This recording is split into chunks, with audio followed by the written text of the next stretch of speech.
Hello, hello, hello. If I may ask for your attention. Thank you everyone for coming tonight. We're always delighted to see that the Frontline audience is also interested in topics including financial crime and a broader aspect than just conflicts. The event tonight is particularly special for me, as I actually have two people on stage that were professors of mine at university teaching me how to do journalism. So I'm delighted that we could make this event happen. And now, if it's your first time at the Frontline Club and I see a few new faces, feel free to follow our newsletter or follow us on social media, or even just to grab a drink after the event. Anything helps us out. And if it's not your first time, maybe consider becoming a member and helping us support independent journalism. And now, without further ado, it's my honor to introduce Peter. Thank you very much. Thank you all for coming. On a lovely, warm, almost summer evening when Arsenal playing in the quarterfinal of the Champions League. So, appreciate it. I think if we keep this on schedule, I should be able to watch the second half. So let's get a move on. But no, I'm really thrilled to be here and to be moderating such a distinguished panel. A couple of former colleagues from the FT, Jane and I worked together many years ago for a long time. Jane Fuller from the FT, formerly of the FT, I should say, and obviously Tom. You and I overlapped at the FT as well a while ago. So, and Hannah, we haven't had the chance of working together. You and I have not met before. But, that's good because your stories will be new and fresh, which I won't have heard them before. So there's a lot to cover. I mean, we're going to talk a bit amongst ourselves, but I also really want to hear from all of you. So, let's make this as interactive as possible. If you have something to ask or to contribute, raise your hand and we can we can jump in, and there's a microphone there which can get involved. But I'm just gonna start, I think, with a bit of sort of tradecraft, and to sort of say, well, when you're investigating financial crime or fraud, and I'll start with you, Jane. Where do you start? What are you looking for what's the first thing that you're sort of scanning the horizon for that makes you think this is something I should pay attention to? Something that looks too good to be true, and it often is. So, and hubris. So Peter was asking me earlier what was the sort of first corporate scandal, and I should say that most of the corporate scandals aren't fraud, actually. They are in plain sight, and it just takes ages for them to unravel, as with Thames Water, for example. But the earliest one I can remember was a company called Collarol in the 1980s, which started off in sort of patterned textiles, and then thought, well, people should have china that matches their curtains, and it was sort of expanding like mad. But that was the first example where I saw a chief executive, very charismatic, of course, they usually are in these dodgy circumstances, drawing, with a graph with the sales going like that, and that's all he was caring about. But actually, when you looked further down, the profits were not so much, because it got increasingly indebted because of the acquisition spree. Pre-tax profits were like that, and then they'd been issuing some shares as well. So the earnings per share were like that, and it was just a classic example of sales are vanity, profits are. I'm trying to remember. Sales are vanity, profits are sanity, cash is reality. So, so that looks too good to be true, and there's some heroic figure who's making people believe. Hannah, what about you? What sets your spidey sense going? Well, so as he says, anything that's seems too good to be true, but also anything that is really reliant on the force of one person, one CEO, one founder to drive it, I find that's usually a very good indicator of something that you want to look a little bit more into depth to. So something like Elizabeth Holmes at Theranos, equally Donald Trump, probably quite a good example. Anyone who seems to be deriving their value and their capital from who they are, that always seems like an interesting place to me. But also, I would say very much too, look to the bottom of that pyramid. I think every good fraud tip I have ever gotten was from someone who worked on a production line or equivalent. So keeping an ear to the ground for those people and taking seriously the sometimes slightly insane claims they bring to you, it's a really, really helpful place to start as well. I just add unexplained wealth or inexplicable wealth, and a lot of my early experience anyway trying to cover financial crime was in Africa, where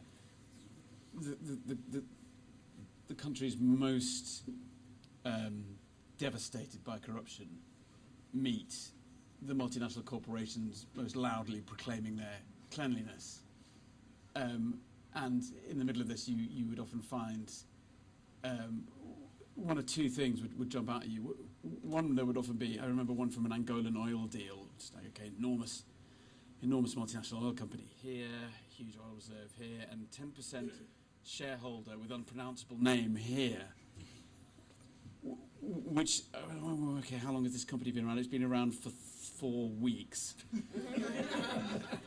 and it's quite often, no one's really pretending here, but ferociously the oil company will say, well, this partner that was our designated local partner, we are determined to try to help inspire and inculcate the local industry, and therefore this unpronounceable company and the 3 generals who own it are the future of that. And I remember I was still at the FT at the time. I remember speaking to an African public works minister who had a big budget, and said to me at the end of an interview, "Can we get print FT here?"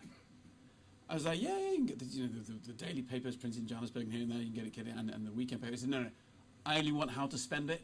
To which there always a question: would it be hard to spend? How to spend what? Sorry. But yeah, I'd say unexplained wealth and unpronounceable local partners for me jump out. I mean, you sort of touched on this a little bit, Jane. You said, kind of not everything is fraud, right? And maybe some things aren't even technically crime. I mean, do you feel like sometimes we write about things, or we're looking at things which are structurally problematic, but don't necessarily have a kind of a clear sort of, here's someone that kind of can be clapped into handcuffs and led off to prison? I mean, that makes it harder, doesn't it? I mean, if you're arguing with people about the sort of what they've done, and they say, well, it's legal. Yes, and we were saying things often start very small, so bending the rules in the hope that things will look up, and then the sort of doubling down. So that's one aspect of it. The other thing, though, is what's motivating the investigators, and journalists do get.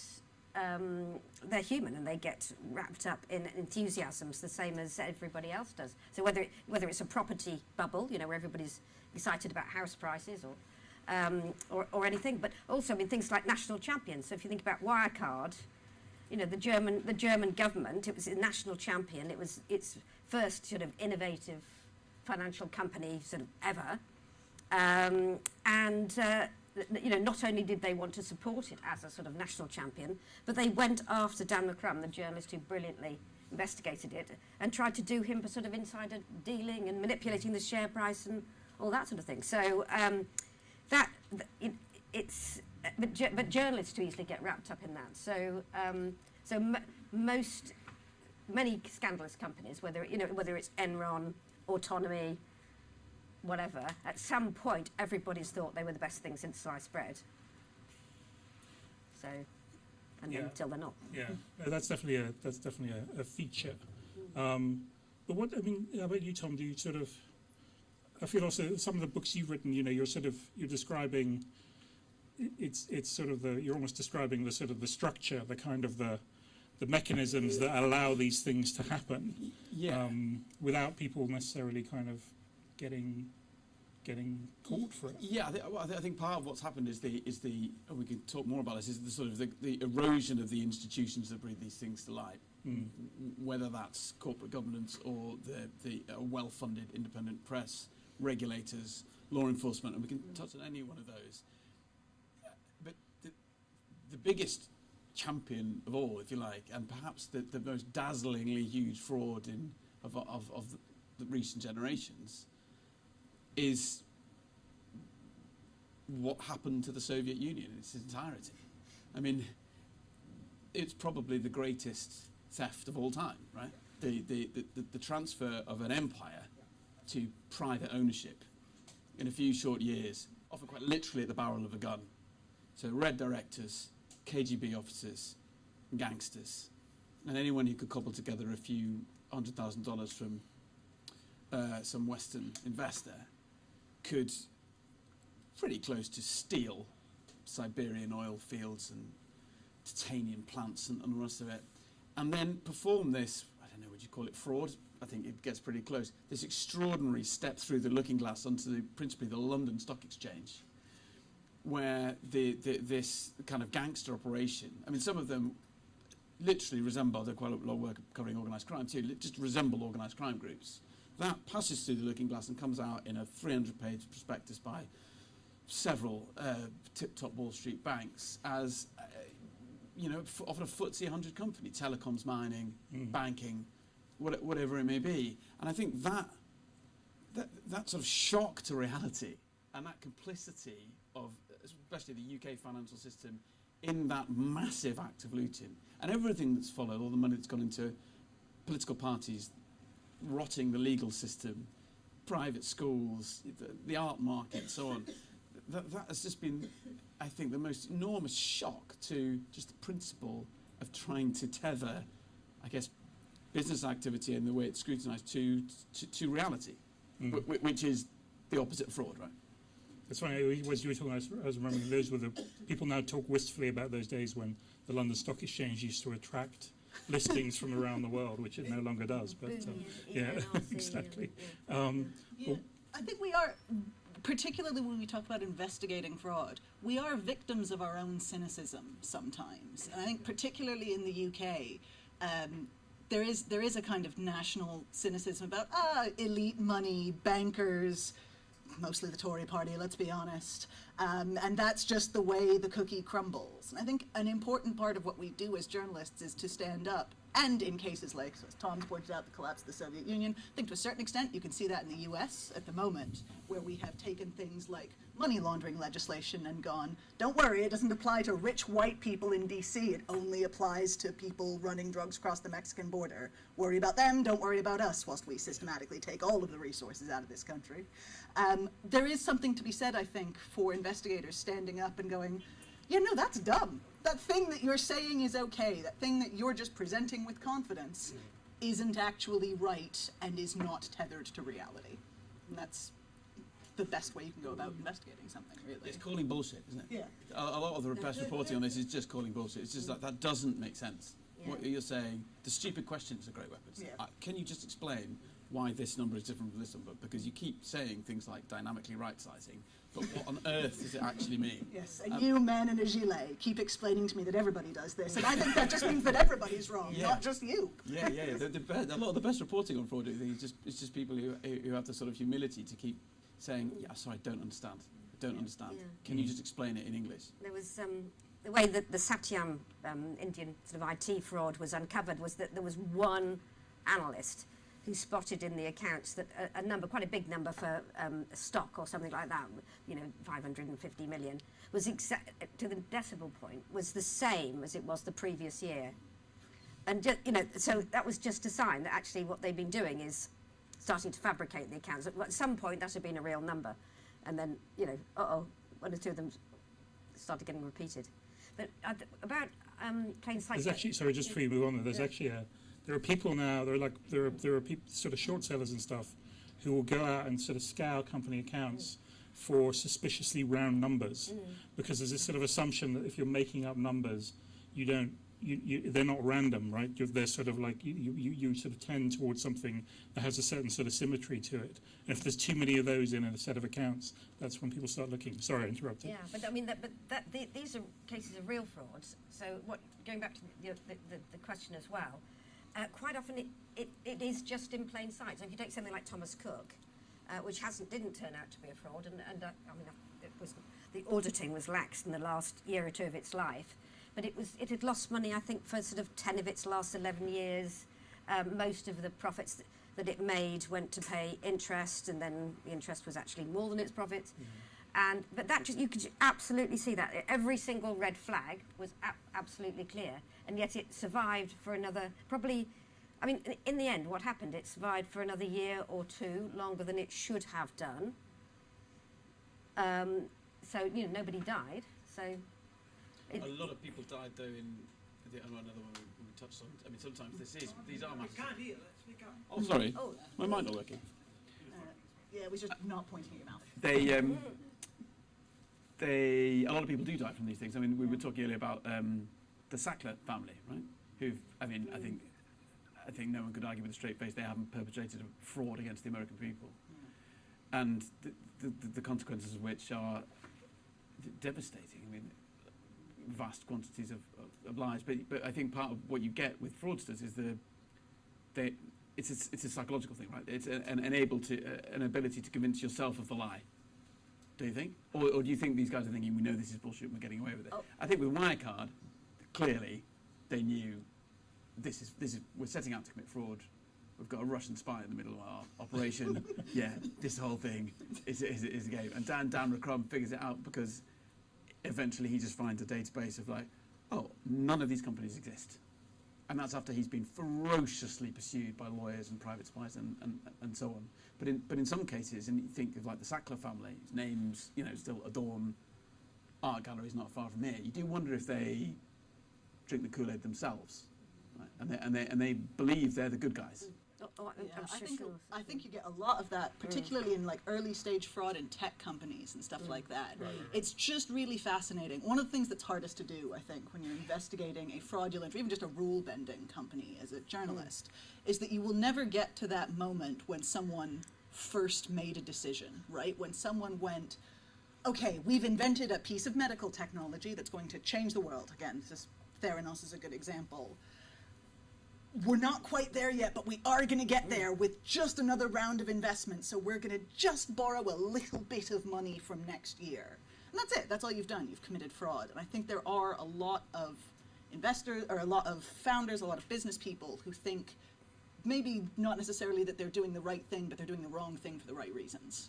Because they are special and different, and they will eventually be able to fix it, and they will bring the technology, the service, whatever. And the sort of fake it until you make it kind of ethos is quite strong. And we Silicon praise Valley. it, right? We praise it in... But it's like- slightly different if you're doing like a dog walking app versus if you're sort of actually taking blood Yes. samples from people. Right? I think that was Yeah. part of the problem. Yeah, with or Theranos. PPE if you're looting the state in the middle of a pandemic. Yeah. Oh, no, this is a fabulous opportunity to make money. My previous career selling lingerie is going to be really relevant here. Like this. We should come back to that one. I just want to go back to something that you mentioned. I feel like when you're looking at these things, you need allies, right? You need sort of people who are going to kind of help you or point you in the right direction or kind of validate what you're doing. Where do you find those people most of the time? You mentioned production lines, but sort of where else do you look? Go drinking with short sellers. Genuine, like I cannot stress to you enough, A, how much fun that is, and B, if you are, so there is a New York short seller who I know quite well, who I think literally like one of the first stories I ever did on maybe like my second day of having an actual real job as a journalist. I rang him up and asked if he'd give me an interview, and referred to him as something like an amoral leading edge indicator, which he found hilarious, and we've been friends ever since. But short sellers, also more generally, other parts of the financial industry, like people who have put their money where their mouth is, pissed off ex-investors, that's another good one.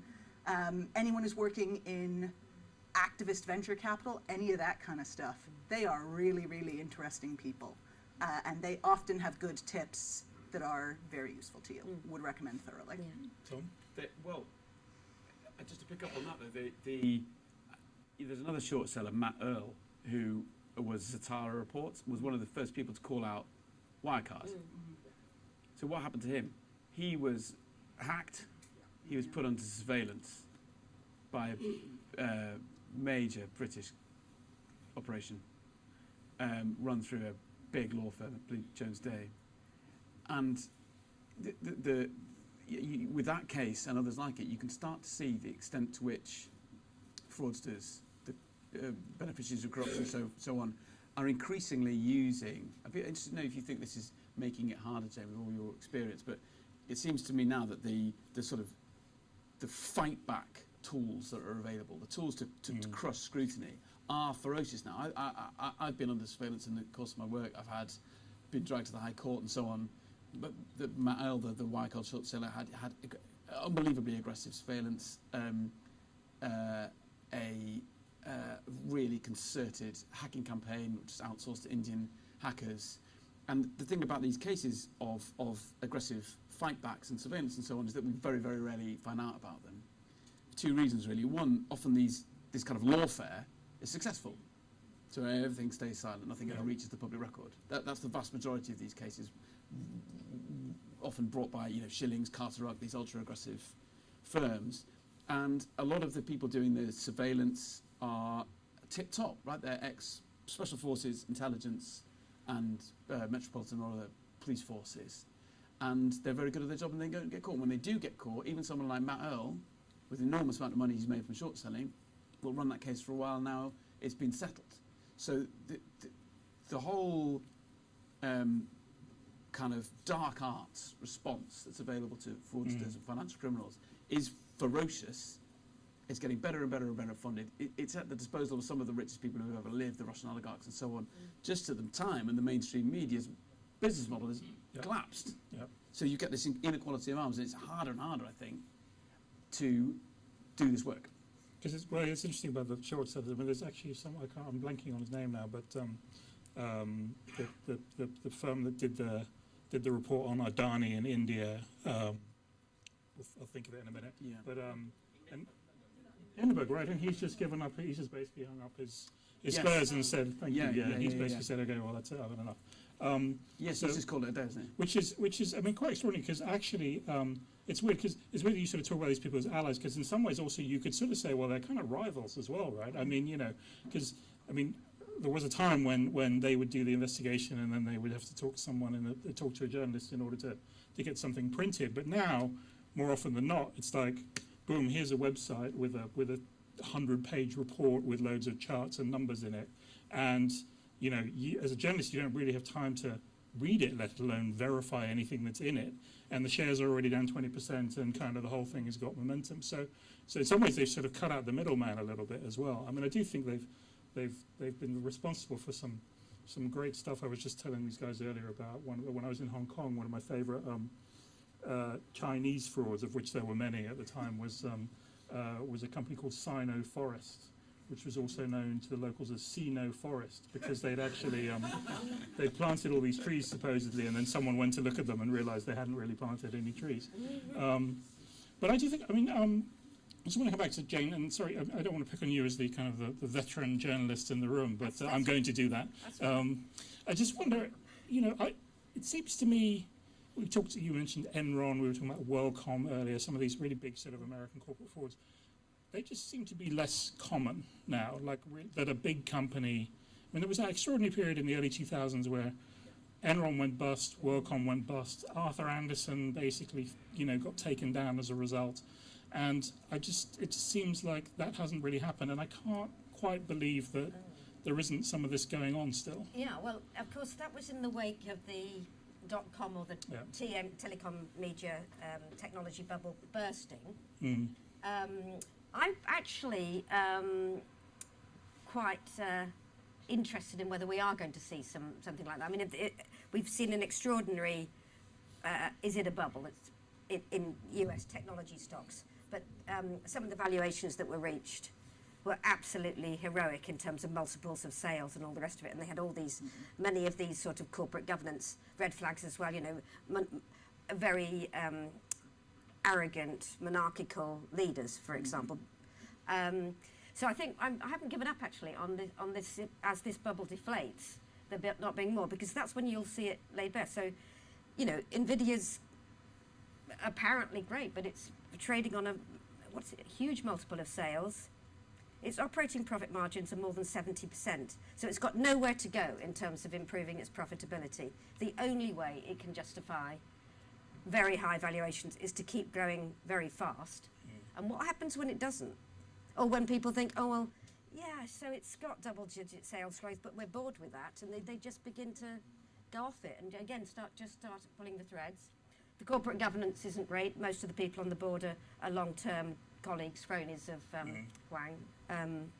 Jensen. Jensen, sorry. Yeah. you know, I'm living in hope that we're going to see.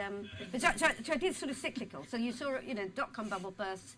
You know, tide goes out. You see who's swimming without clothes. Yeah. You know, that sort of thing. Well, and you could argue also that was probably the last period that we had actually a, you know, that the financial conditions really changed, right? I mean, obviously they changed in the financial crisis in 2007, 2008, but then the whole system got bailed out, and it got bailed out again in COVID, and you know, so you're kind of also looking for these periods.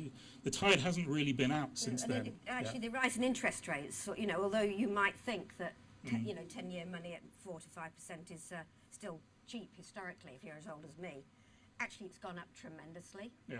So actually, we are, you know, we're still waiting for some shoes to drop in terms of, you know, heavily indebted companies.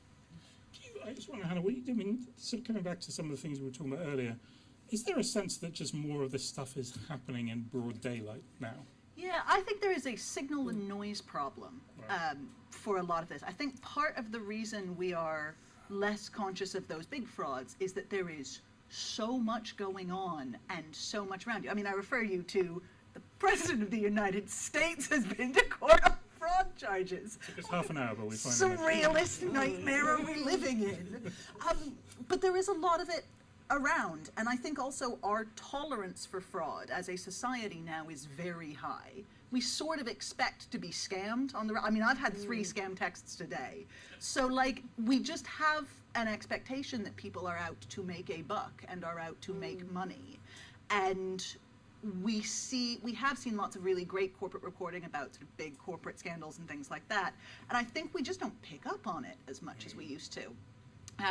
For all that there is lots of big multinational fraud in the world, like a lot of it is also run through very small companies and very small local companies, and quite often you'll see, you know, big international frauds manifest themselves in the collapse of very small local companies frequently, right? And I think so much of that turns out to have been in the news like 3 or 4 months before a company goes bust, because no one really picked up on the collapse of a small company. No one really kind of connected the dots, and I think particularly in the UK, with the appetite for prosecuting fraud really, really low, we just sort of accept it. We don't tackle it as much as we used to. I think the appetite, there is appetite among prosecutors for prosecuting fraud, but I've been writing a lot about the Serious Fraud Office because I've been covering this epic struggle between them and these 3 oligarchs called the Trio and their mining corporation ENRC. A huge saga we can discuss if anyone wants to, but the window you get into the SFO is that there are some decent people in there. There are some absolute clowns, and some people who just are not very good. But just if you examine the SFO, I think it gives you a lot of answers about why there is so little accountability for fraud, major or minor. Obviously, they're set up to look at the major ones. I'll just give a couple of examples. I was speaking to someone the other day who used to work for the SFO. So this is one person who, like many, who had a really good degree and could have gone and got instant life-changing amounts of money at one of the big reputation management firms or one of the big corporate law firms, but decided, you know, I'm civic-minded, I'm going to go into the SFO for a while. And everyone sort of thinks, you know, I'll go in and do 2 or 3 years and then I'll get a real job. And then and they go in and they find kind of a few kind of ex-coppers and a few tax inspectors who often enthusiastically are trying to get stuff done, but they will be, if in the case of ENRC, this is an organisation that has a budget of like 50-60 million a year. That's the whole SFO. The ENRC, the mining corporation they're going after, turns over that amount every 2 or 3 days, and has spent $500 million fighting back on the fraud and corruption investigation that the SFO ran for 10 years. Inside the SFO, you've got a cabinet where everyone sticks their phones. It's not even a Faraday cage, right? If you wanted to hack into that cage, you would have into that cabinet, you would have everyone's mobile phone there. They have thousands and thousands of cybersecurity attacks constantly. They have they constantly have the mixed signals from the Home Office that maybe we should scrap the SFO, which is kind of a message to your, you know, oh, we want the biggest companies from the world's most corrupt countries to come here, so we don't want to seem too enthusiastic about this. But just the basics, the tech is a joke, right? They're going. A lot of their cases fall apart on discovery because they have horrific in-house antiquated software for doing discovery on terabytes and terabytes of data between them and whichever multinational they're trying to prosecute. And they would go and do a raid. They bring back a mobile phone, 2 mobile phones and a laptop from some executive they've got really serious grounds to think is a massive fraudster. They take it to the tech department and say, when can we new image this by? And they say, well, that should be ready for you in 9 months. It's hopeless. It's got no chance. There's a brilliant statistic that does the rounds frequently, which is that fraud is something like 45% of the crime committed in the UK, and it gets 0.45% of current policing resources, which is mental. Yeah. That's absolutely mad. The fact that there isn't more, as you say, appetite to invest in that and change that. We've talked about how fraud can kill people, but it costs billions and billions of pounds, right? Like that in things like unpaid tax revenue and things like having to, in some cases, bail failing corporations out. Like think about Carillion, that was fraudulent and nearly took the teachers' pension scheme down with it. Like that is serious, and it should be a priority, and the fact that it isn't is really frustrating. I think that idea of things being sort of hidden in plain sight is really quite striking. We did, my colleagues did some work. There was in the 2020s or 2021, there was this incredible boom in the US, remember, in these special purpose acquisition companies, SPACs they're called, and you floated this thing and then you used it to buy a company. It was basically a short circuit around all the disclosure rules that you need to get a public listing in the US. And there was this incredible boom in these things. And one of the things these companies could do was they were allowed to, which you're not allowed to do if you're doing a regular listing in the US, is they were allowed to publish financial projections. So they basically would say, our revenues are going to go, as you said earlier, sort of like that.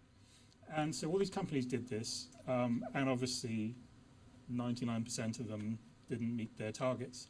And a load of them, including some of them sponsored by people like Richard Branson and stuff, went bust literally within sort of 18 months of kind of listing.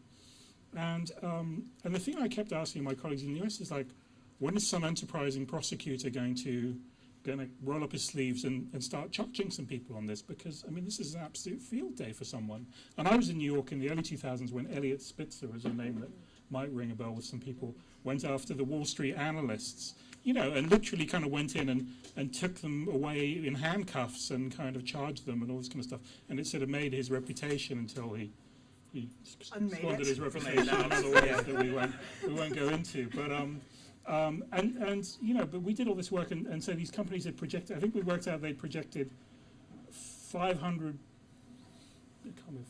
billion more of revenue than they actually delivered, or something like that. It was just, and it was completely made up, and yet everybody just kind of shrugged their shoulders and moved on. It's kind of things aren't completely made up. I mean, it's part of a broader societal tolerance for lying, right? Right. I mean, look at Boris, look at Trump.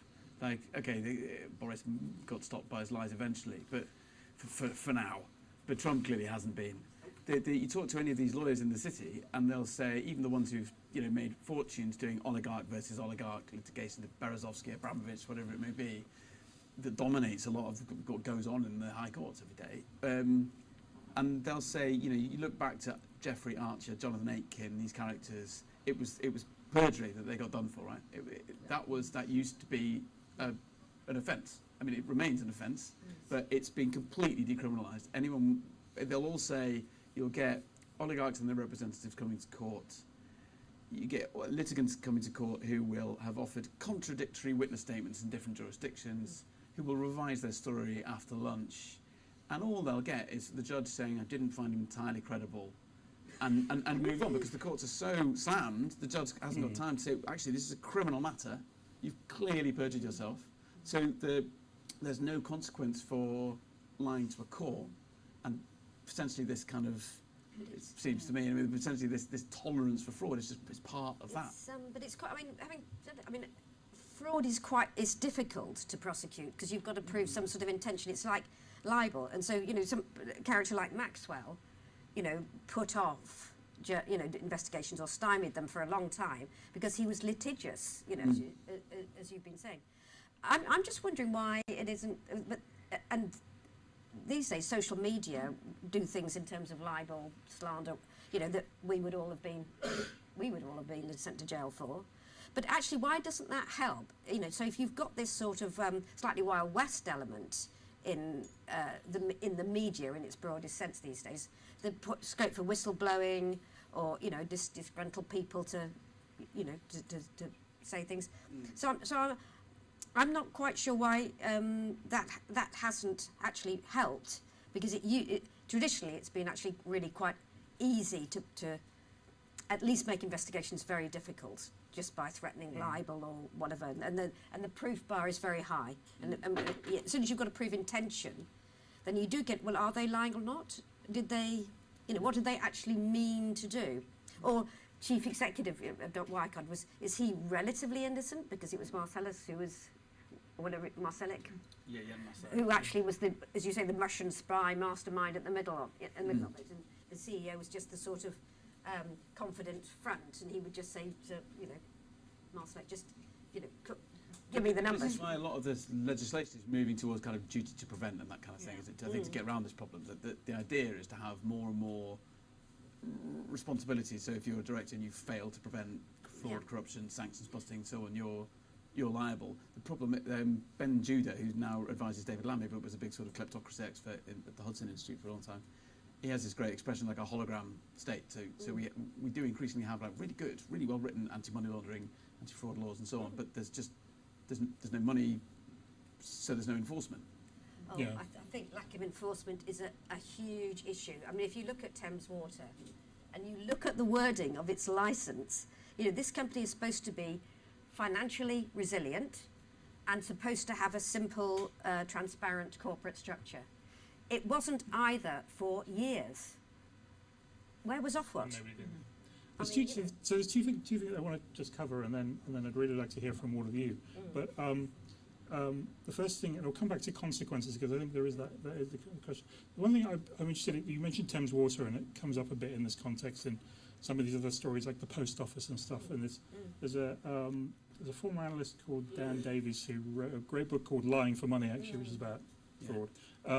Yes, good. And he's written a new book about kind of exploring this idea of how does this stuff happen when nobody's actually responsible, and he has this concept called an accountability sink, which is that actually you sort of almost by design you sort of create something where decisions get made that nobody can say, well, I made that decision, but we sort of then we all had to do it.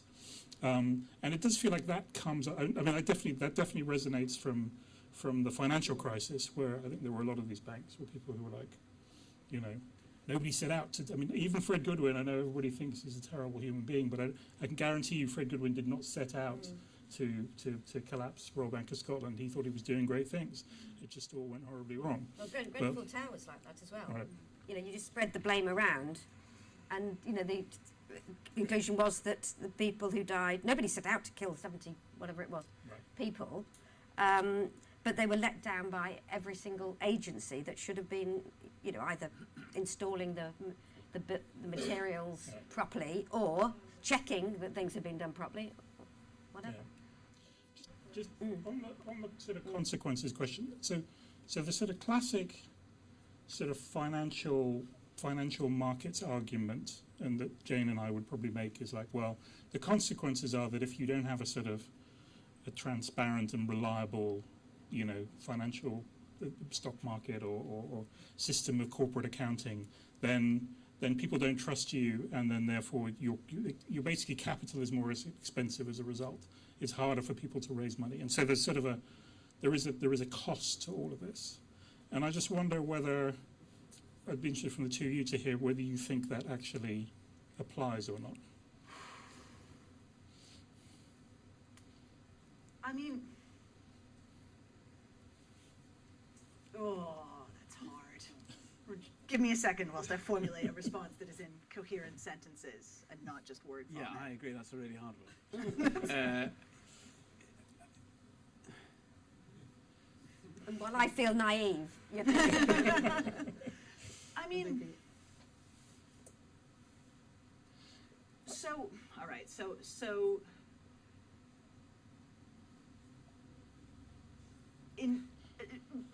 on the point of like capital being more expensive, right? And the idea that you want a robust system in place and strong reporting guidelines. Like, I don't think anyone doubts any of that. And I don't really take, I mean, a lot of people, particularly my students, are often surprised that I don't take like tremendous exception to unfettered capitalism as a whole. Genuinely, I think it's great. It's part of the reason I like hanging out with short sellers. Like, if you're willing to put your money where your mouth is and take the losses, I don't have a problem with that system. I think the problem is the world is veering dangerously close to the kind of model, again, that the US has had in place for a really long time, which is basically socialism but only for rich people.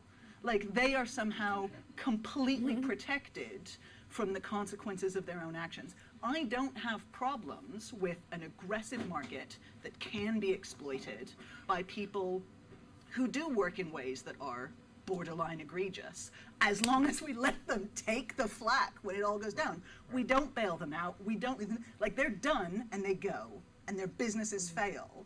What I have a real problem with is people increasingly stepping in, and I think part of the reason that fraud does get more commonplace, and I mean, we saw this during the credit crisis and stuff like that, is that people go, oh no, we'll find a way to smooth this all out. Some of these companies, Carillion again is a really good example, sharp end of the wedge. We went, oh, but we're gonna have to soften the blow a little bit because we have to worry about pension schemes and things like that.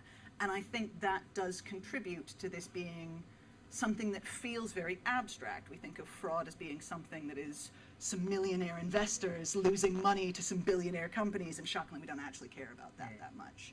And I think there is something to be said for linking cause and effect and victims, particularly when we as journalists report on all of these stories, that is really important work, and I think helps.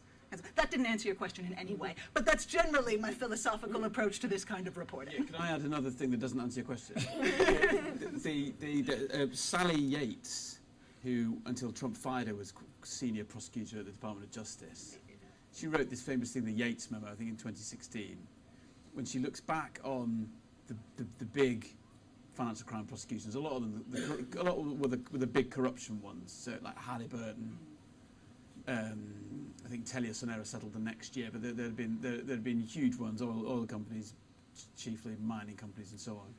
And she said there's a real problem with the DOJ model, the model that the Serious Fraud Office has been busily adopting, which is the deferred prosecution agreement.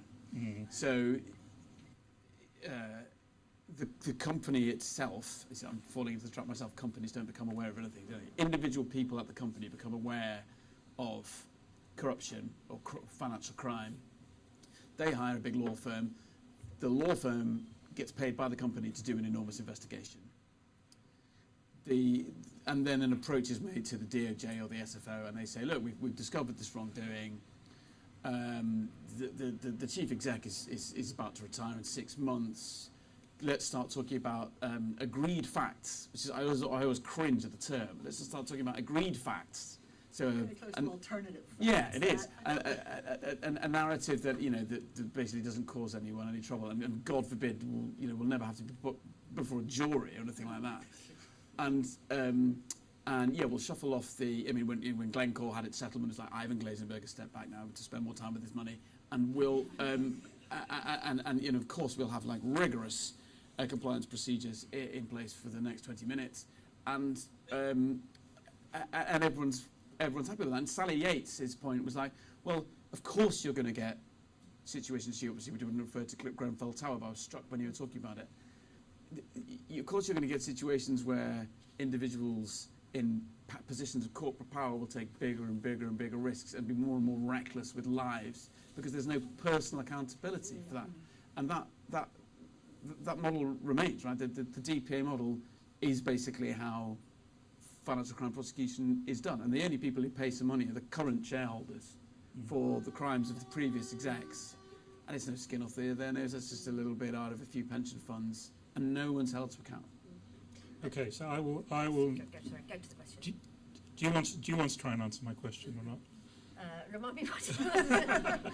Okay, no, we're going to. Yeah. I will first just briefly answer my own questions. Yeah, would you? Yeah, that would really help. I was going to write it down. I don't really have a good answer to it, but I think there is. I mean, you mentioned earlier Russia, and it seems to me Russia is the sort of extreme example where there is no legal system any that functions anyway. There is Except no as a weapon. except as a weapon. There's no kind of redress. It's basically all raw power. And what do you get in that situation? You get people don't, there is no kind of like, there is no proper capitalism in the sense of sort of, I have a contract with you and we agree to do something. It's all sort of done through connections and kind of coercion and and if you don't do this, I'm going to come after you and stuff like that. And that, I think, is, that's the sort of the ultimate example of a capitalist system without any of these things that we've been talking about, any of these guardrails or these frameworks that we've been talking about. And I think, we're a long way from that, but you squint and you see some of the things that are going on in the US at the moment, and you can sort of imagine how we might kind of go more towards that. Yeah, I don't think it's that far at all. I don't think that's deep into the future. I think that's a very real and immediate reality, particularly in the United States. We talk about a pattern of, say, contracts being ripped off in Nigeria, and we call it corruption by a load of black people in a hot country. Same thing happens here. We call it chumocracy, by Mark Gober's mates. Yeah. Just use different terms in different places. Yeah. Okay. Can we have some questions? We'll start here and then we'll go back there. Just preferably questions to statements if possible. Yeah, And maybe just short yeah, question. exactly. Ewan Grant, UK Defence Forum, about 4 years behind schedule in reviewing the first edition of Kleptopia because I spent so much time reading the notes, which justified itself. Yeah, no, great. Yeah. Notes are good. My question. yeah. Love footnotes. Thank you for highlighting Wirecard several times. Thank you for that. Where do you see the weak links in Europe where the UK can particularly cooperate with European nations and the new EU central bodies like AMLA, which, if AMLA and the like are done properly, could be a big step forward, but it's a big if The there. anti-money laundering body. Right. Yeah. Right. Oh, no, I know what it stands for. I have no idea what the answer is, though.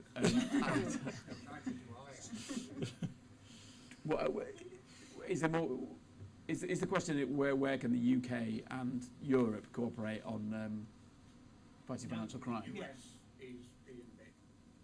I would say useless. The US is being useless. That's a fair and appropriate response. Can Can I say something while you gather your thoughts? Yeah, I don't. I can do a little bit of work on the question and then pass to you for the answer. That's fine with me. But I think, so things that I think are really positive, multinational responses to this are important, right? Part of the reason that we wind up with these accountability sinks that we've talked about is that also we are dealing with, yes, we should say we're dealing with individuals, but we are dealing with companies which are large and multinational and move all of their money around, right? So some sense of international cooperation is a really powerful force here because it does stop you doing things like, who was it? Can't remember off the top of my head. Might even have been Enron. Used differences in things like accounting conventions between the UK and the US to file slightly different sets of accounts that meant some of that financial instability was hiding in plain sight. In terms of the role that the UK can play, like being proactive grown-ups, it sounds like a really simplistic response, but I think we do get really caught up in a little bit of my system is better than your system, so let's all do it in Y. Let's all do it that way. And that is a very unhelpful attitude to adopt, I think, and particularly in Europe, where you do have, so again, going back to the Wirecard thing, I think this is true. Cronenberg got told at one point when he was reporting on Wirecard, oh, don't worry, they're German, it'll be fine. Yeah. Like this, I think we maybe want to avoid repeats of that, right? Acknowledging that there are loopholes in all of our systems and financial cultures differ, and we can take some steps to address that. That'd be really helpful. But there's also just the practical problem of money, dirty or otherwise, has gone global, and law enforcement has stayed national. Yeah, So very true. you've got this endless problem. I mean, I spoke to a couple of people recently who work in money laundering, anti-money laundering at big banks, and they're talking about how, I mean, it sounds obvious, but we don't really think about it, or I don't really think about it very much, that they can obviously see cross-border transactions in real time, and any law enforcement agency trying to track money stops at the border, right? Their ability to scrutinise stops at the border. I spent the whole day having done a complicated counter-surveillance route, because that's how we have to do reporting in London these days on sensitive things, the ways we've had to do it before in Moscow or Astana or Abuja or whatever it may be, because that's how things are for this kind of journalism now. Trying to follow a couple of transactions with a contact, and it's just any shifty deal these days is going to be. I think this one was like Mauritius, BVI, Swiss account, something through London, and then off you go again. And for law enforcement, I come back to the NRC investigation. For law enforcement, just trying to get a handful of Swiss bank accounts, you're looking at a 5-year multilateral treaty-based process, and then it'll be challenged, and then it'll go up through the Swiss courts. It's any way, while bearing in mind the kind of personal privacy aspects of this, any way to allow law enforcement better use of those kind of that financial cross-border visibility that the banks have would make a massive difference to this stuff. Yeah, I do think the exception to that actually is the US is sort of some of the financial investigators in the US who have a much better oversight of the dollar system, and so a lot of these dollar transactions, obviously they are now paying less attention to that. We've got 3 hands here, so you're going to have to fight amongst yourselves as to who's going to go first. Hello everyone, this is journalist Akbar Nafizi from Dawn newspaper, which is Pakistan's oldest English TV. I'm based in Balochistan, which is known as one of the most dangerous places in the world to work as a journalist.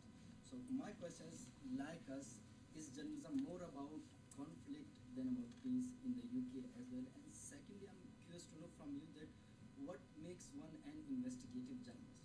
And thirdly, last question that I just want to ask is that I'm an investigative journalist from Pakistan, and I've done a couple of stories. The corrupt officials, the corrupt government officials, they steal money and they come to the UK, London. I'm not rich enough to follow them. So my question is, why do they find it safe to be here in the UK? Thank you. Those are 3 big questions. Who wants to start? Just on it's interesting the last one, because that's just been the story for so long, that somehow London is the money laundering capital of the world. This is despite the fact that the regulation has been ratcheted up, including these suspicious activity reports. And what you seem to get is sort of, very difficult for me to if I try to deposit £10,000, in my bank account, £10,000 cash, I'd probably crawled all over. And yet somehow there's money still apparently moving from corrupt officials elsewhere in the world. I'm not sure how up to date that. It would be really good actually for you to say, look, is it now more difficult? Finally, things like, because it's not just suspicious activity reports. There's what's the person of interest? The links. So there's so much. Even the unexplained wealth orders. Yes. Yeah, but they're not used. None of these things are used. So we're back to the investigation enforcement problem, but obviously you're doing the Lord's work if you're sort of at least drawing some of this to people's attention. What were the other 2? How do you become an investigative journalist? I think. What is an investigative journalist? What makes one an investigative? What makes you? Well, a very good example of one, actually, David Pegg, my colleague, has just walked in the back of the room. Well, it's just a reporter with more time, isn't it? No, but seriously. Although most were also calling out people in the room. Jenna Corduroy from Democracy for Sale is also in the middle of the row over there. And if you are not subscribed to that Substack, you absolutely should be, because it is incredible. People who are willing to put time and effort into finding information that is not available to the public, as opposed to piecing together things that are available to the public, is really important. I've been involved in a number of editorial decisions where you do have to decide to devote resources. Things like Bronwyn Maddox being off diary for, was it 3 months or 6 months, just in a room by herself, trying to piece together the Maxwell thing. That was a big deal. So it is partly, and these things slightly go in ways. But there is another thing. So, you say investigative reporters have to be bloody-minded and determined, but there's a danger there. If they're campaigning journalists, then they'll go after the people they hate. So obviously lots of journalists went after Trump. So my question earlier was, who's going to go after the Bidens? Yeah. Because, you know, on the whole, journalists rather prefer the Bidens to the Trumps. But that's a great story. They were getting away with, you know, an enormous con in the last 2 years of that administration. Who's going after that? So so you have to be a bit careful about motivation. And my last question is that, as I said, Yeah. and my last question is that, as I asked earlier, that I'm from Balochistan, which is known as one of the most dangerous places in the world to work as a journalist. So, like us, is journalism in the West, particularly in the UK, all about, I mean, war, then about peace, as I can see the photos on the wall as well? Can I say, I think that's a really good question, because at City University, the Erasmus course, which is put, you know, people through the financial, the most technical modules on financial journalism, they are switching now to putting them through conflict. Most journalists are arts graduates. They'd much rather be chasing wars and crimes than they would be reading accounts. And I think there's a danger in that sort of glamour.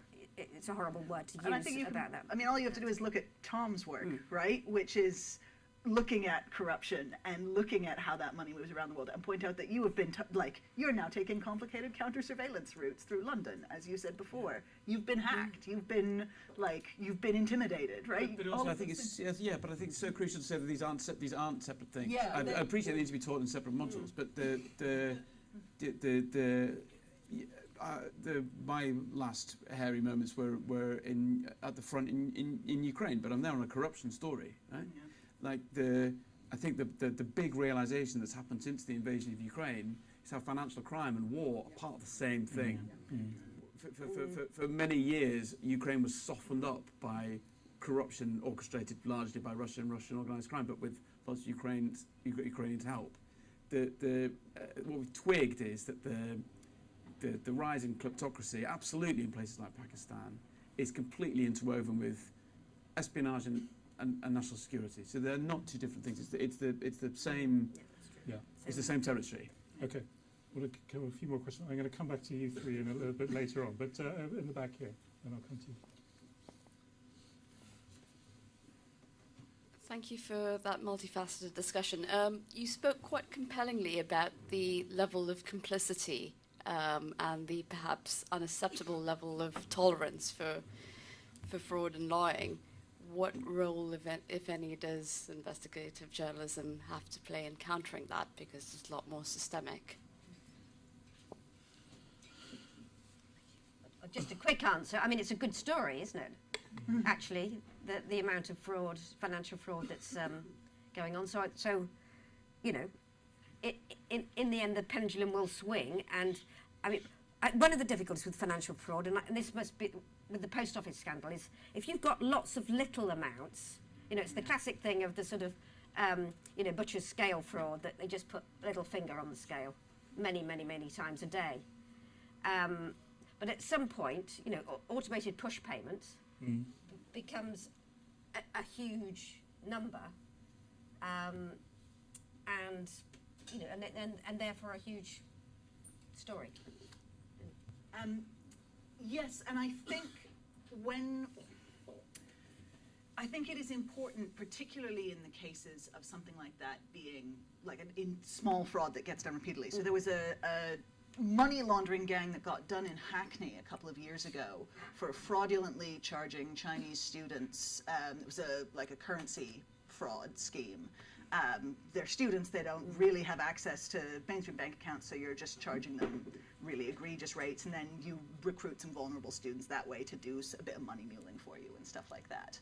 I think, and that story largely got kind of pushed aside, right? And I think it's a combination of two things. I think it's you need to add up all of those little numbers, because that gang, I think, was done ultimately for something like 78 million in fraud, something like that. That was pretty substantial.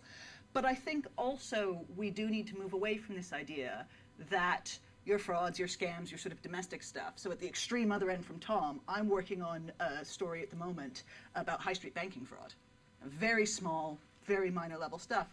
But I think you do, as a journalist, need to put the effort into countering the idea that it's a kind of victimless crime. Like, someone being scammed is a crime and should be treated seriously. And I was talking to one of the victims in my case the other day, and she was really upset because she said, you know, this isn't going to be an important story because I was only scammed out of, I think it was £435. Problem is, if £435 is all of the money you have in your bank account, that is a very big deal and deserves to be treated like one. And I think that is something that journalists can sometimes lose sight of, and that's on you and your storytelling and your reporting.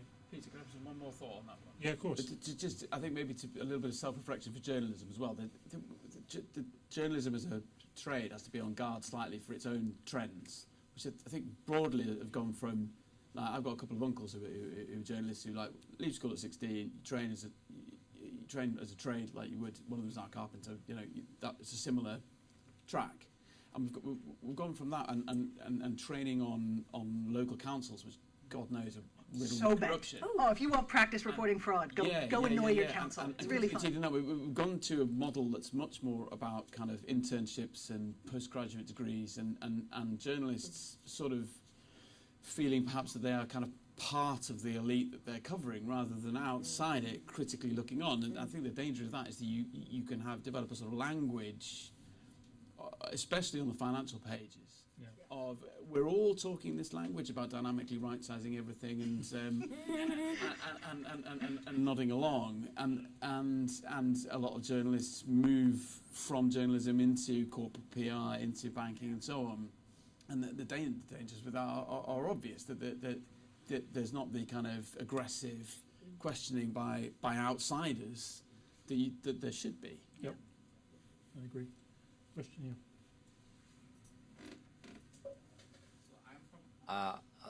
Bangladesh, one of the smallest country of the South Asia. So you, Tom already mentioned or narrated that you have been intimidated and hacked sometimes just because of uncovering the financial crimes. So in Bangladesh, if any outlet, I am from the biggest financial newspaper of the country, the Business Standard. So the irony is, in the last 6 years of its establishment, the newspaper could rarely and barely publish or articulate only 2 or 3 financial crime newses in all the 6 years, just because of the state agencies, the business tycoons, and all the people, those who actually used to, or those who siphoned off money out of the country or hollowed out the country's economy. They have a camaraderie within the state machinery and the state agencies. So you have already mentioned that you have been intimidated and you have been hacked, or you have been you have faced some constraints. So who are the actors who are the actors in those cases? In Bangladesh, I can recall or I can remember that the Director General of Forces Intelligence, which is the state agency, intelligence agency, they are the main actors, and they picked up and they called the reporters and editors to not to publish any financial crime. Even in Bangladesh, it's possible, and it's possible to criticize the Prime Minister's remark, but you can go after any tycoons to uncover the financial crimes just because of the state intelligence agencies. So who are the reactors or actors in UK, or the constraint in the UK? Well, I mean, the team that David and I are on at The Guardian over the years has absolutely had threats from state agencies, UK, US, and so on, to do with, let's say, the Edward Snowden story, or whichever it might be. But typically in this kind of area, it's from the private sector, right? So it tends to be that you would have the rich alleged perpetrator of the financial crime, and then under that you might have a kind of litigation fixer. A lot of them have come out of Russia. The kind of the guy who comes up with the strategy. Then they will hire a law firm. The big ones, the one that when I ended up going to court, that was Taylor Wessing. But the most famous ones are Schillings, Mishcon de Reya, Carter Ruck. I mean, these are firms that are now themselves morphing from being law firms into being sort of full suite lawfare operations. So they can do surveillance. They have ex-forces people on their staff, and then under those law firms or adjacent to those law firms, you'd have the big private intelligence firms that are based in Mayfair and so on. So that would be things like Kroll and K2, Diligence. There are smaller ones, and there are kind of one-man bands.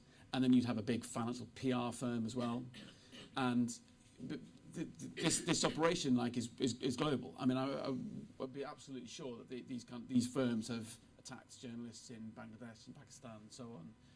One of them was brutally hounding Daphne Caruana Galizia in Malta while she was exposing corruption before someone took a more direct route and blew up the car she was in.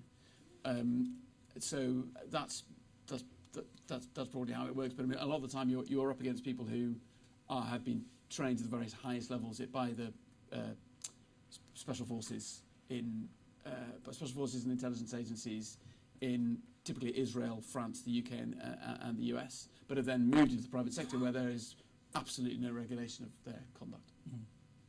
Okay, I'm going to go back to the guy on the end there.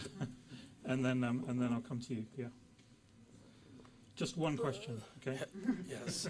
Hello. Thank you very much for this interesting session. This is Mohammad Kamruzzaman. I'm a freelance journalist based in Bangladesh, mostly work for Turkish TRT World. Actually, it seems to me that, based on my experience, that the medicine of cancer, killing the germs of cancer more, we see that most of the government high-ups are corrupted, and even the most corrupted businessmen, business tycoons are being the owner of media. So free journalism, fair journalism is being quizzed in an alarming proportion in most cases. There is a popular saying in our country that you are offered to swim in a fantastic swimming pool, but of course with some hungry crocodiles. So the situation is like that. Journalism against corruption. So what's your suggestion in that case? How we can do professional and fair journalism in this case? Thank you. I mean, I think it's even more difficult in where the government, and business, they're hand in hand, and where there's no, I don't know how well democracy functions, but there's always some opposition. And journalists thrive. We were talking about short sellers in the financial markets, but journalists thrive on finding the opponents, or the people who are complaining, or the people who are prepared to blow the whistle. So that's one thing, and it depends if your employers back you up. I mean, if it's not I worked in some place where obviously there's state newspapers. There's just state mouthpieces. Where was I? Uzbekistan. The newspaper is the state mouthpiece. But in many places there is some alternative to that. And again, I'm just wondering, where is social media in all this? If it's not held back in the way that we, conventional journalism is. So it's not as though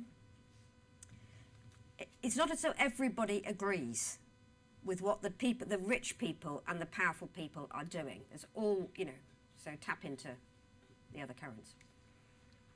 Do you want to add anything? Or, one thing I just point out, I've been following this a little bit, and I think it's very early days, so we'll see. But if you look at the US, there are now independent journalists, like literally sort of one-person operations, who are sort of setting up literally one-person kind of journalism operations, getting messages from people inside the government agencies who've been laid off, who are then reporting on that, and then kind of asking people for subscriptions, or there are lots of technologies that kind of make it possible for people to set up a sort of subscription business. I mean, it's not going to make anybody like fabulously wealthy, but you can sort of see the outline of something where actually there are enough people who are willing to pay to support journalism that they think is worth doing, and that maybe there's some way that sort of the technology kind of helps us to get around the sort of the organizations that are controlled by the wealthy and the powerful. I just one there, and then I'll come to you.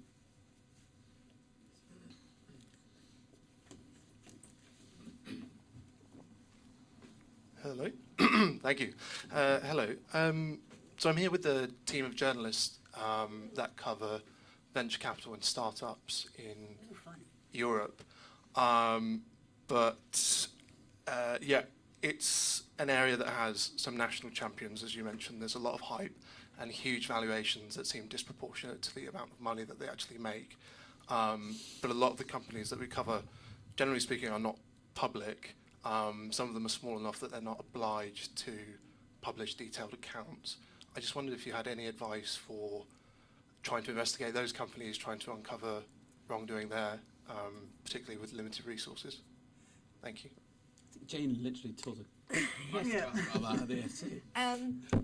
I think the first thing to bear in mind with your team is the joy of the public markets is, let's assume that most companies actually are doing it in fairly good faith, and that actually most audits do some good, So let's not be cynical for a minute. But what you've got there is a gold standard.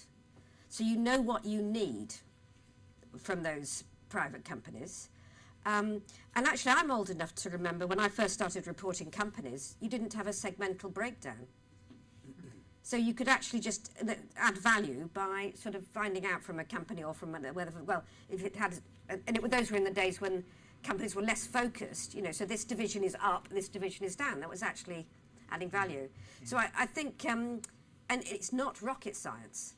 So if they actually know, what good information looks like, and then they can push for it. And then there's all sorts of other ways you can come at it. What's the market like? I'm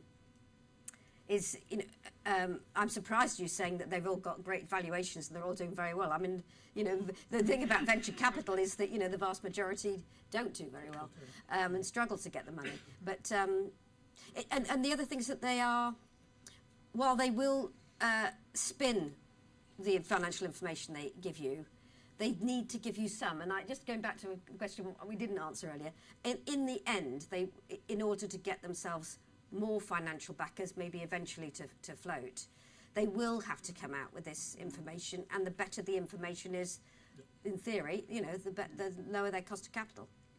Yeah, investigating small and medium companies, particularly in the UK where you have micro companies as well, is kind of a work of art. And it is also something like 98% of the companies in the UK fall into that bracket. So if you are investigating fraud, you're probably going to look at one of them at some point or another. The other thing I would just add to Jane's thoughts there is that particularly in startups, as Jane rightly said, there's a vested interest in bringing that attention to the public, right? They have an interest in making that information known to certainly their investors, maybe not the general public. But don't let them bully you, for lack of a better word. You know what you're doing as well. You know what you should be asking for. And I think it's perfectly fair and reasonable to walk up to someone running a small company and say, good, you are not obliged to disclose this in any way, but this is what I would expect from another company. Good, right? Feel free to play ball. That's what you're there for. You know what pieces of information you're looking for. And do not discount, connected to that, human sources. When you're dealing with, there is this great myth amongst journalists that if you can read company accounts, you'll never have to leave your office again. That's a lie.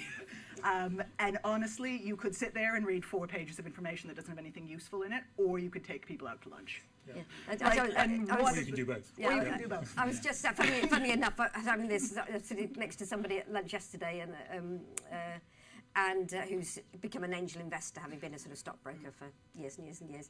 And we were having this conversation, and he said, yeah, well, it's partly about sort of understanding the numbers, but, most of them, it's his little portfolio, not many were making money. He said, but in the end, he said, at least it's half about meeting them and looking them in the eye and, deciding whether you believe them or not.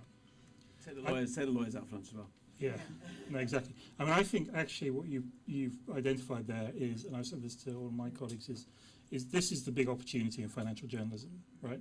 We have been completely sort of disintermediated by the financial markets, right?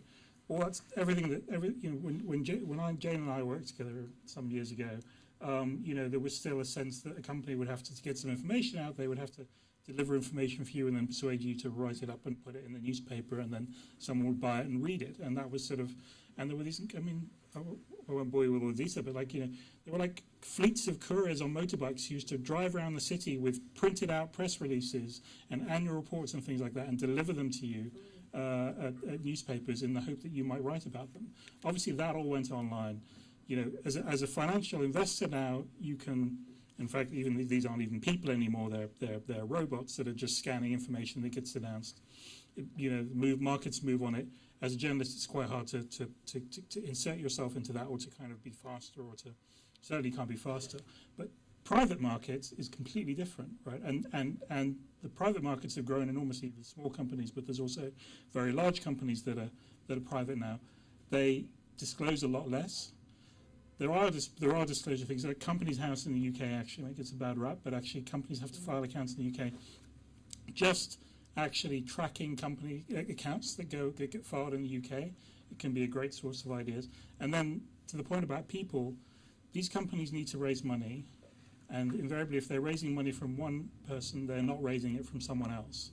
And so the people that you need to find often to find out what's really going on in the company is the person who didn't put money into that company but got access to all the information and decided, oh, actually, you know, I don't like this business model. There's a huge amount of hype in all this tech journalism. Oh, so-and-so raised money at this valuation, and, you know, so-and-so came along. But actually very little reporting on what is the business model, how do they make money, what do the investors actually think, what do they think, how do they think they're going to make money?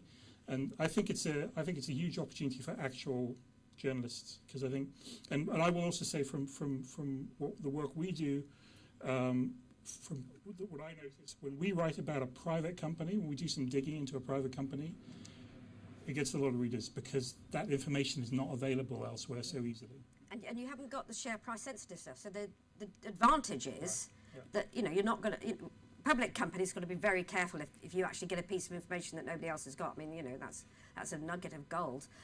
Private companies, hey, you know. Yeah. So it's great time to be writing about private companies. Yes, I think we can maybe 1, 2, 3, and then I think we'll go to the bar.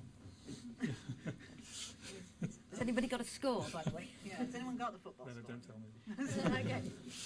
Talking about the corporate world, what's the role of the audit profession?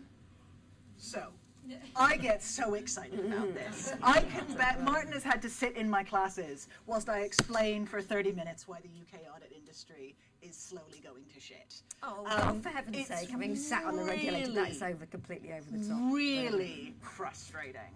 I think particularly as you see audits getting folded into other big four service providers, and a concentration in the audit market, there's a really complex question about what auditors do and what should they be responsible for, right? Like, are they signing off on accounts as they are presented to them, or should they be proactive investigators who are trying to pull, you know, malfeasance or whatever into the public eye? That's sort of a slightly separate question. It is not a good time or a profitable time to be an auditor, particularly if you are providing audits to the largest companies. If you look at like your big four auditors, right, and your biggest multinational companies have a very limited selection of auditors that they can ask to provide their audits.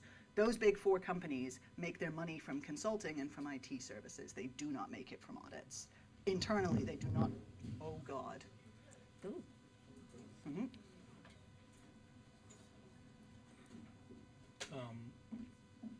Or a lot of people gone to see whether it was okay. So, Yeah. Jane, did you want to? Sounds like you maybe. Yeah, I mean, have a different view on I this. did sit on the Audit and Insurance Council for some years, and I've have every single improvement in attempted improvement.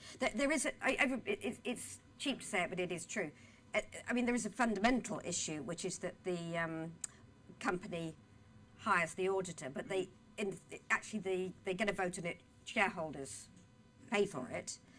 There have been a lot of strides forward in terms of even things like professional skepticism, which is the thing that, we're all professional skeptics. And whenever I'm talking to auditors about professional skepticism, it's a bit like, remember Chris Bonington saying that when he was asked why did he want to climb the highest mountain, you know, in the Himalayas, and he said if you asked the question, you wouldn't understand the answers. And they are a bit like that, auditors, about professional skepticism. But I would say it's improved.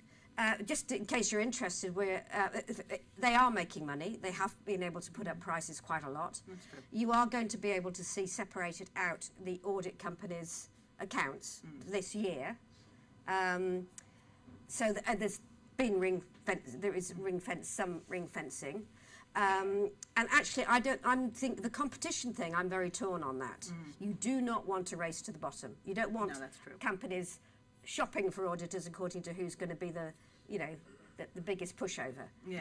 And But actually, equally, you that's don't what- want to wind up in a circumstance that you frequently do now. If you're a large multinational Yeah, company, you haven't got much choice. You have Yeah. almost no choice, and Yeah. that does create a very codependent relationship, Yes, which isn't particularly constructive and either. I'm support rotation. So I would say auditing's at the moment getting close to being about as good as it can be, but it's never going to be perfect for all the reasons that we've been talking about That's for in the the past. UK, though, right? I mean, there'll be Yeah, sort of terrifying instances of because they have this. Well, obviously, whole model of, Wirecard, the audit government was shit as well, contracting yeah. and auditing corporate accounts. I mean, I think the most egregious one, it's a while ago now, but was when I think it's PwC audited UCOS, and when Putin decided to take UCOS out, he was able to put pressure on PwC to withdraw its approval of UCOS's accounts, and that was the mechanism they were able to use. So the breadth of their interest does leave them open to that kind of pressure, or did in that case. Yeah. We had a question just on the end there, I think. Just a quick information. The woman is all right. She just found the stairs. We're just getting an ambulance. So the staircase is going to be closed for 15 minutes. So we're just going to keep the event going until then. Thank you very much. So we're going to keep going until we've run out of questions, and then we're going to go around again. And ask. So keep it going. So gentleman on the end, the mic's over here, so you'll just have to stand up and project. So I work at a anti-human trafficking charity, and increasingly we're seeing banks and law enforcement looking at transnational organised crime through a financial lens. And yet often when I read journalism about drug trafficking, human trafficking, it's often not presented through a money laundering or financial crime lens. And I just sort of wondered, from a journalist perspective, how easy is it to look at international crime through financial crime, and also how easy is it to write about as well? I mean, so the question is, what are the stories you're seeing that lack that element? In terms of looking at drug trafficking, human trafficking, it's very, very rarely looking at the money flows that underpin it.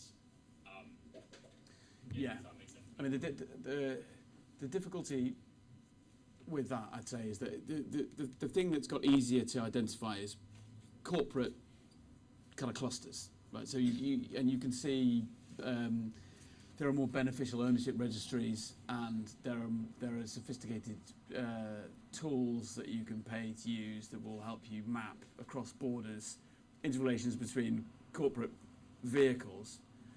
But the real sort of pay dirt is always the money flow itself, which without human sources you're basically never going to get to. And I mean, I think the reason that you don't see more reporting on the kind of financial flows within organised crime is because it is what it says on the tin. It's fantastically difficult to get to. I don't think there's any great mystery to it. It is also the case, though, that I think that a lot of financial journalists sometimes, maybe it's a feature of what we were talking about earlier, of the kind of they're being essentially overeducated or too familiar with the sector or too expert, is that they can sort of become convinced that they're writing about finance and financial matters in a bubble, in a vacuum, so unconnected to the real world. Yeah. And in the former Soviet Union, West Africa, the places I've worked, the former Soviet Union, West Africa, Latin America, organised crime almost is the financial sector, or well, sorry, that's a bit too far, but organised crime would certainly have a huge role in the central strategic companies. I mean, to come back to Ukraine, a lot of the way Ukrainian politics was corrupted in the years after the fall of the Soviet Union was through Moscow organised crime running the gas pipeline operations. And I feel that, I agree with you that a lot of the reporting sort of misses those criminal elements, but then you'll get a brilliant reporter like Dan McCrum will start to piece it together through something like Wirecard. But I don't know, maybe your thoughts yourself about where that money hits the system. I mean, we write about money laundering, but again, like you've got really lucky if you can show a big money laundering operation. Yeah. I mean, I mean, short of the really criminal end, I think there's where it comes together is when you go down supply chains and you think about sort of human slavery or child labour. And I think the last time I read about this, it was a few years ago, even quite big companies were only seeing sort of the first 2 or 3 tiers. And a lot of the, children in cotton fields is happening in like tier 6. And I think there is a lot of scope for just doing that drilling down, actually. And we're back to sort of the shoe leather, which was sort of. I think someone raised the question earlier about at what point do you call something investigative journalism. And financial journalism has long had a problem where the investigative journalists go, oh God, there are numbers, I don't want to do it. And the financial journalists go, oh, but this is now a human rights story. And I think you do wind up with a lot of stories that fall down the crack there. You do find very few people who have the time and the skills and work for the outlets that are willing to put all those pieces together. In the white shirt at the back. This guy wanted to Sorry. I was just the other white shirt. Sorry, the gentleman in the white This is my colleague David Pegg. Just a quick update before that. We continue. Good news, the woman's all right. She just had a bit of a shock, but as it turns out, her husband is a retired doctor, so he did a quick check. No ambulance needed. The staircase is clear for anyone that wants to go out, and I give over to Peter again. Okay, I think we might make this the last one then, because I know you, but sorry, can we just have the gentleman in the white shirt, and then we can continue the conversation after this. Go ahead.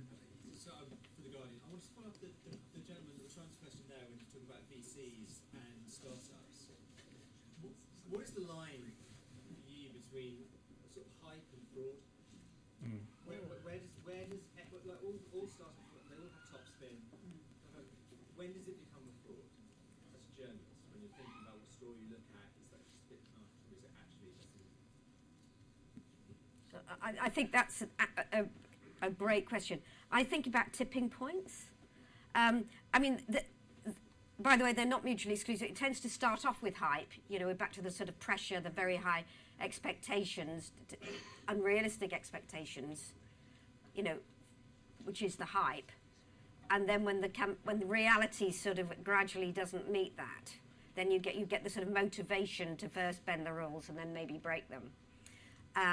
So I suppose it is looking for tipping. You just have to think in terms of pressure. So when a company's, and as I said, it's quite often a company's under pressure to keep up a certain rate of sales growth. So they'll do, bring forward, one of the revenue, in a way, revenue accounting is one of the most important aspects of it. But the one way in which it can be bent is when, recognition is brought forward. There's been lots of, attempts to improve the accounting rules on that. So you're always looking for a tipping point. But the important thing is that you recognise it's hype in the first place. I mean, most of this stuff starts off by people not realising it's hype and just, drinking the Kool-Aid. Yeah. So. One of the things that is really hard about investigating fraud now is that financial markets are completely divorced from reality, right? So if you are looking at something like investigating Donald Trump for fraud, what you're looking at is, okay, at what point did he overhype the value of his own brand? That's all he did. And how valuable is the Trump brand is a subjective question anyway. but then the actual offense committed there was that he used that to secure some preferential loan terms, right? And that does all start to seem pretty out there. That's pretty loosey-goosey, and it is pretty abstract.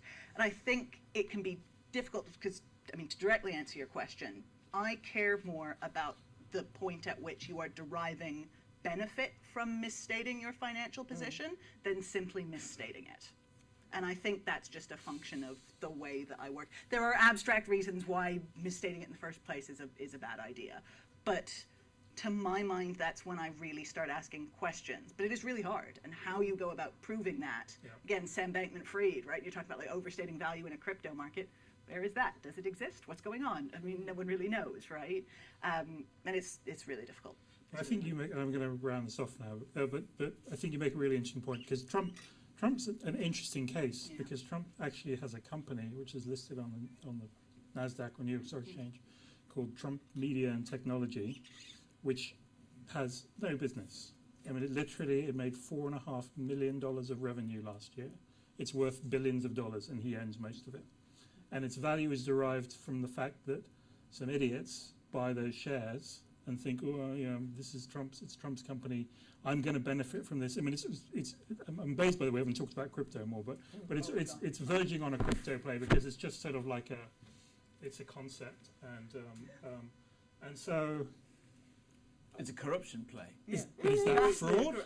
You know, I mean, if it's literally like there's a company, it has disclosures, you can see it makes no money, and yet people are willing to buy its shares. But that's because we're still trying to talk about it like it's a rational financial market, but we're talking about it because it's turning into a kleptocracy. Completely divorced from. Yeah, well, it's a greater fool theory, isn't it? Yeah. But just going back to your original point, I think the question about startups and hype is really a really good one, and it is tricky because, you know, frankly, people who start a company and, you know, kind of from scratch, from nothing, they have to be slightly messianic, and they have to believe in something that nobody else believes in, and they have to go out and persuade people that this is the real thing. And they obviously, and some people are real, and some people are like the guy from WeWork who's just trying to, you know, make stuff up. And spotting the difference is quite tricky sometimes.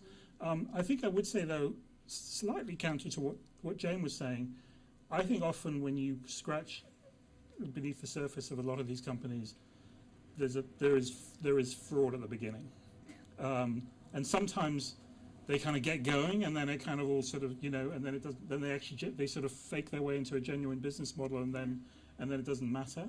And sometimes it's always there. There's a great book written by a friend of mine about Greensill. I don't know if anybody remembers Greensill, which was a great fraud. And the real, I mean, it's a fascinating book, but the real takeaway from that is that he was doing fraud from the very beginning, and he was always doing fraud.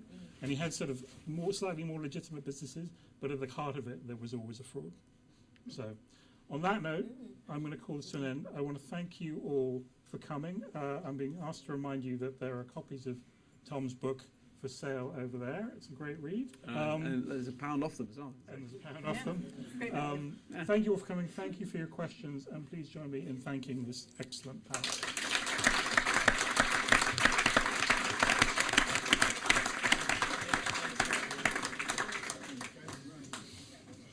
Very good.